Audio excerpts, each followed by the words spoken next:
Welcome to my YouTube channel Yashu Tirupati blogs. Short వీడియోలో అయితే నేను శ్రీవాణి టికెట్స్ గురించి అయితే ఎక్స్ప్లెయిన్ చేశాను. సో ఫుల్ వీడియో అయితే తీస్తున్నాను. ఎక్కడ టికెట్స్ తీసుకోవాలి, ఏ విధంగా తీసుకోవాలి, డాక్యుమెంట్స్ ఏమి, దర్శనం ఎలా ఉంటుంది అనేసి ఫుల్ వీడియో అయితే తీస్తున్నాను. స్కిప్ చేయకుండా లాస్ట్ వరకు అయితే చూడండి. తెలియని వాళ్ళకైతే ఖచ్చితంగా ఉపయోగపడుతుంది. సో లేట్ చేయకుండా వీడియోలోకి అయితే వెళ్ళిపోదాం. మనకి టికెట్స్ అయితే తిరుమలలో జేయూ ఆఫీస్లో అయితే దొరుకుతాయి. ఈచ్ వన్ ఒకరికైతే 10,500 రూపీస్. మార్నింగ్ 8:30 నుంచి 900 టికెట్స్ అయితే అవైలబిలిటీలో ఉంటాయి. డైలీ 900 టికెట్స్ అయిపోయేంత వరకు, మార్నింగ్ 8:30 నుంచి 900 టికెట్స్ అయిపోయేంత వరకు అయితే ఖచ్చితంగా ఇస్తారు. నెక్స్ట్ అయితే రేణిగుంట ఎయిర్పోర్ట్లో అయితే బయట నుంచి ఎయిర్పోర్ట్లో నుంచి అక్కడ దిగారంటే సో ఎయిర్పోర్ట్లోనే 100 టికెట్స్ వరకు లిమిట్ ఉంటుంది. 100 టికెట్స్ వరకు అయితే తీసుకోవచ్చు.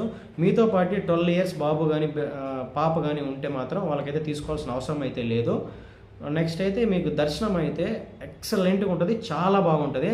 10,500 రూపీస్ శ్రీవాణి టికెట్ తీసుకున్న వాళ్ళకైతే దర్శనం అయితే చాలా బాగుంటుంది. ఫస్ట్ గడప నుంచి అయితే దేవుణ్ణి చూడొచ్చు. చాలా పెద్ద దర్శనం కూడా. నేను కూడా ఒకసారి వెళ్ళాను శ్రీవాణి దర్శనానికి అయితే.